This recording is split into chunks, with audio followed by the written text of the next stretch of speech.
Hello friends, I am Aditya and you are watching German class. In today's video, I am going to talk about very important topic. How can you appear for interview in German language profile? ये video पूरा हिंदी में shoot किया मैंने ताकि जो भी हमारे students हैं, जो लर्नर्स हैं, जो हिंदी मीडियम से हैं, वो अच्छे से तैयारी कर सके, अच्छे से प्रिपरेशन कर सके और एक जॉब ले सके जर्मन लैंग्वेज सीखने के बाद। तो बात करते हैं कि किस तरह से आप इंटरव्यू में अपीयर हो सकते हो, किस तरह के क्वेश्चंस पूछे जाते हैं इंटरव्यू में अगर आप जर्मन लैंग्वेज जॉब के लिए जाते हो। सबसे पहली बात है, आपको German language up to date होनी चाहिए, एटलीस्ट B2 लेवल तक आपको जर्मन आनी चाहिए। बहुत ज़्यादा कंपटीशन हो गया है, कुछ साल पहले तक B1 लेवल में भी आपको जर्मन अगर आती है B1 तक तो भी आप इजीली जॉब ले सकते थे, बट अब कंपटीशन टफ हो गया है। काफ़ी ज़्यादा लोग जर्मन सीख के मार्केट में आ गए हैं और वो भी जॉब सर्च कर रहे हैं। तो इसमें MNCs और कॉर्पोरेट जो भी हैं उनके लिए फ़ायदा ये है कि सप्लाई बहुत ज़्यादा है, एक्सपोर्ट्स की सप्लाई बहुत ज़्यादा है। जर्मन सीखने वाले लोगों की रिक्वायरमेंट अब इतनी ज़्यादा नहीं रह गई है। कहने का मतलब ये है कि सप्लाई बहुत ज़्यादा है, डिमांड कम है। अगर पहले 2 वैकेंसी थी तो उसके लिए 10 लोग इंटरव्यू में आते थे, और आज अगर 2 वैकेंसी है तो उसके लिए 40 से 50 लोग इंटरव्यू के लिए आते हैं। तो आप समझ ही सकते हो कंपटीशन कितना टफ हो गया है। तो इस कंपटीशन को जो भी है टफ है, तो आपके लिए टफ नहीं होना चाहिए। अगर आपकी तैयारी बहुत अच्छी है, अगर आपकी स्किल्स बहुत अच्छी है, तो आप इस टफ कंपटीशन को भी अपने लिए जगह बना सकते हो, क्योंकि आपको तो सिर्फ एक ही वैकेंसी चाहिए, आपको तो सिर्फ एक ही पोस्ट चाहिए, चाहे वैकेंसी 1 हो या 10 हो, बट यू नीड ओनली 1। तो आपको अच्छे से तैयारी करनी है, क्वेश्चंस का ध्यान रखना है, किस तरह से क्वेश्चंस पूछे जाते हैं वो मैं आपको आज बताऊंगा इस वीडियो में।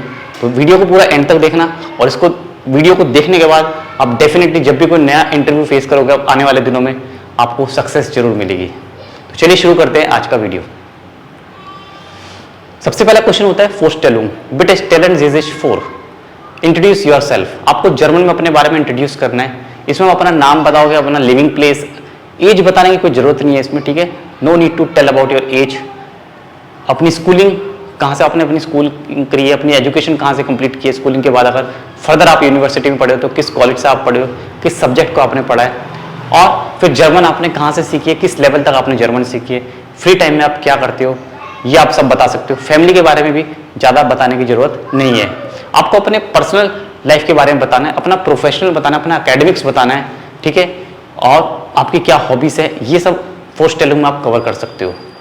नेक्स्ट क्वेश्चन आता है कि आपने जर्मन क्यों सीखी, वारुम haben Sie Deutsch gelernt। आपने जर्मन ही क्यों सीखी, फ्रेंच, स्पेनिश, पोर्तुगीज, इटालियनिश, ये सब क्यों नहीं सीखी। लैंग्वेज तो ये भी है, ये भी फॉरेन लैंग्वेज है। तो इसके लिए आपको जरूर एक आंसर तैयार रखना है कि आप किस तरह से बोलोगे। आपको इसको बोलने के कई तरीके हो सकते हैं कि मेरे को शुरू से जर्मन लैंग्वेज सीखनी थी, मेरे को जर्मनी के बारे में काफ़ी नॉलेज है, जर्मनी काफ़ी स्ट्रॉन्गेस्ट इकॉनमी है यूरोप में, काफ़ी अच्छी जॉब अपॉर्चुनिटीज़ है वहाँ पे, टेक्नोलॉजी में काफ़ी नंबर 1 है जर्मनी, स्टडीज़ के लिए बहुत अच्छा माना जाता है जर्मनी। इस तरह से आपको सेंटेंसेस बनाने हैं कि वारुम haben Sie Deutsch gelernt। इसका आंसर भी आप दे सकते हो, मैं आपको बता देता हूँ किस तरह से आप जर्मन में बोलोगे।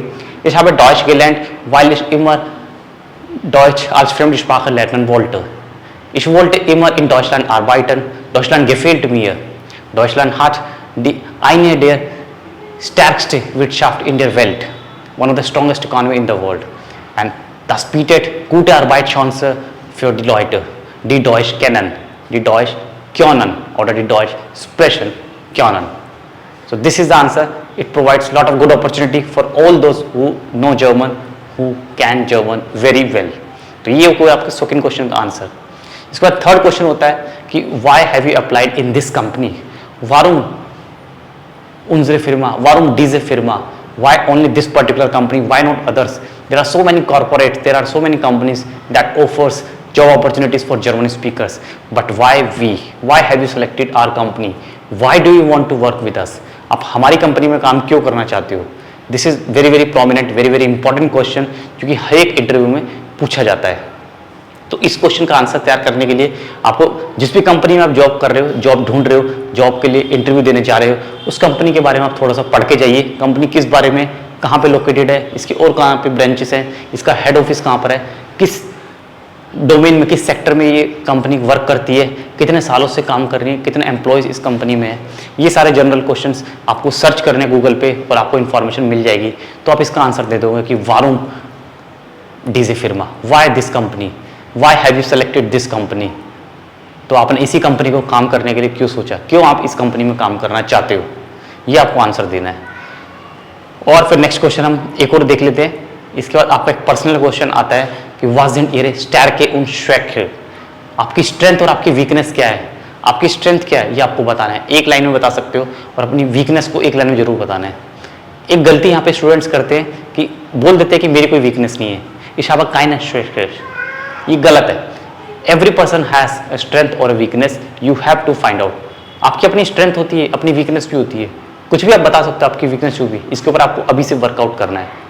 और ये हमेशा इंटरव्यू में पूछा जाता है कि आपकी स्ट्रेंथ क्या है जरा बताओ, अपनी एक वीकनेस के बारे में हमें बताओ। तो ये आपको खुद से सेल्फ फाइंड आउट करना है कि आपकी स्ट्रेंथ क्या है, कि आप अच्छे स्पीकर हो, आप अच्छे लिसनर हो, आप हार्ड वर्किंग हो, आप पंक्चुअल हो, ठीक है, आप टीम वर्क कर सकते हो, आप टीम में वर्क करना जानते हो, ओके, ये आपकी स्ट्रेंथ हो सकती है। वीकनेस में आप कुछ भी बोल सकते हो, इसमें भी काफ़ी पॉइंट्स है, मैं आपको थोड़ा सा हिंट दे देता हूँ, हेल्प कर देता हूँ, ताकि आप अपनी वीकनेस को पहचान सको। ये आपको खुद से जज करना है, ये आपके अंदर है, ये आपकी वीकनेस है, आपको ज़्यादा अच्छे से इसके बारे में पता होगा। जैसे कि आप बोल सकते हो कि मैं कॉन्सेंट्रेट ज़्यादा देर तक नहीं कर पाता, हालांकि नेगेटिव भी होता है, बट आपको सच्चाई बोलनी है, ठीक है, मैं ज़्यादा देर तक बैठ के काम नहीं कर सकता, इस तरह से आप बोल सकते हो। मेरे को एक वर्क को कॉन्सेंट्रेट करने में थोड़ा सा टाइम चाहिए, ठीक है, और मेरे को अपना डिसीजन लेने में थोड़ा टाइम लगता है, मैं सडनली ऑन द स्पॉट मैं डिसीजन नहीं ले सकता, मेरे को टाइम लगता है डिसीजन लेने में, फाइनल डिसीजन तक पहुंचने में मुझे थोड़ा सा समय चाहिए। ये मैंने कुछ एग्जांपल्स दिए, आपको अपनी वीकनेस फाइंड आउट करनी है, क्या आपकी वीकनेस है और क्या बोलना सही रहेगा आपके लिए उस टाइम इंटरव्यू के दौरान। तो ये बहुत इंपॉर्टेंट मैंने क्वेश्चन डिस्कस किए, जो हमेशा ऑलमोस्ट हर तरह के कंपनीज में जॉब्स के जब आप जाते हो, कंपनीज में, एमएनसीज में, कॉर्पोरेट में, वहाँ पे आपसे पूछे ही जाते हैं। तो इन क्वेश्चन को तैयार कर लेना, उसके बाद देखना आपका इंटरव्यू कितने आराम से पास होगा और आप बहुत कॉन्फिडेंट नजर आओगे। ऐसा लगेगा कि ये आपका पहला इंटरव्यू नहीं है, आपने न जाने कितने इंटरव्यू क्रैक किए। तो इस तरह का आपको तैयारी करनी है। और उसके बाद कुछ कंपनीज में राइटिंग एग्जाम भी होता है, जहाँ पर आपको एक टेक्स्ट होता है, वो लिखना पड़ता है। तो एक टेक्स्ट लिखने की हैबिट जरूर रख लेना, कि 80 to 100 और आई वुड से 100 to 150, 100 से 150 वर्ड्स का एक टेक्स्ट लिखने की हैबिट रखना। कोई भी टॉपिक आपको दिया जा सकता है, उसके ऊपर आपको टेक्स्ट लिखना होगा, एक पैराग्राफ, शॉर्ट पैराग्राफ लिखना होगा जर्मन में। तो ये आपको प्रैक्टिस करके जानी है, किस तरह से आप एक पैराग्राफ लिखोगे, अच्छे वर्ड्स, अच्छी वोकैबुलरी के साथ और विदाउट मिस्टेक्स। मिस्टेक्स को अवॉइड करना अगर पॉसिबल है तो बहुत जरूरी है।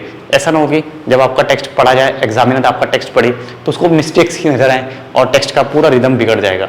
तो सिंपल लिखना, स्ट्रेट फॉरवर्ड लिखना और बहुत टू द पॉइंट लिखना, ये बहुत जरूरी है राइटिंग स्किल्स के लिए। ऐसा अक्सर हर कंपनी में नहीं होता, बट कुछ कंपनीज होती है जो राइटिंग एग्जाम भी लेती है। ओरल एग्जाम के बाद शॉर्टलिस्ट करती है।